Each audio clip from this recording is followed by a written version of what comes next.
පල්ලවීට දරා ගන්න බැරි විදිහට වද දෙන්න පටන් ගත්තා.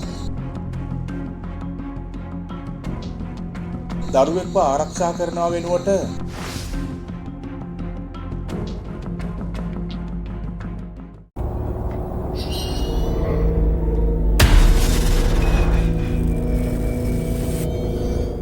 අනේ අපිට කියන්න දුවේ ඔයාට මොකද වුනේ කියලා කියන්න මගේ දුවේ.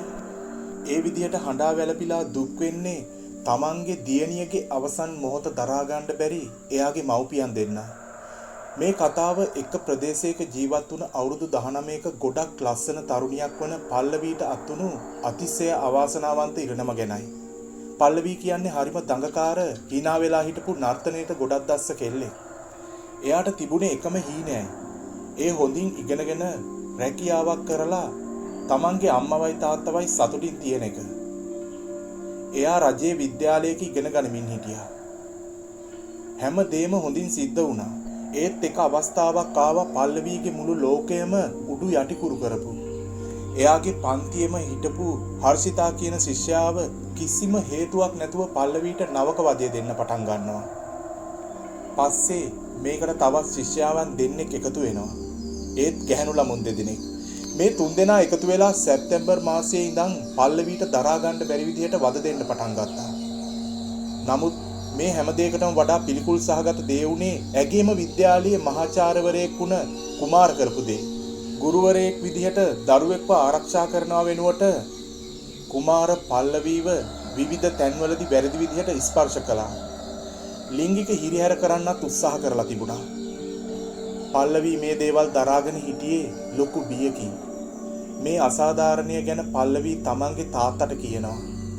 ඒ අනුව 2025 සැප්තැම්බර් 18 වෙනිදා එයාගේ තාත්තා පොලිසියට ගිහින් මේ හතර දෙනාටම විරුද්ධව පැමිණිලි කරනවා. නමුත් ඒ පැමිණිල්ලෙන් පස්සෙත් පල්ලවීට විද්‍යාලය ඇතුලේ ඒ ලැබුණු හිරිහැර නතර වුණේ නැහැ. ඒ ගැහැණු ළමුන් කළ දේවල් ඒ විදිහටම සිදු වුණා.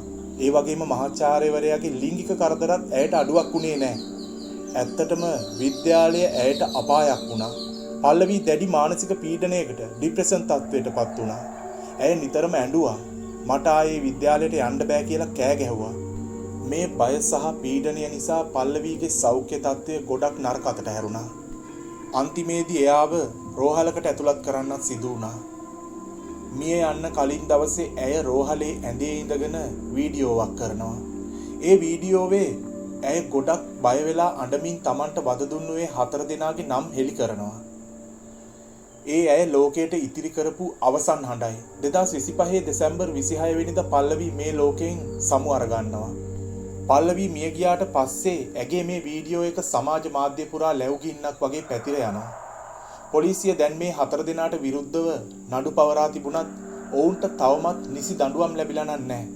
පල්ලවීගේ අම්මා අදටත් ඇගේ කොණ්ඩ කටුව අතේ බැඳපු දේවල් දිහා බලාගෙන හඬා වැටෙනවා. මේ කතාව කියන්න හිතුනේ තවත් ගැහැණු කෙනෙකුට මේ වගේ ඉරණමක් අත් නොවෙන්න.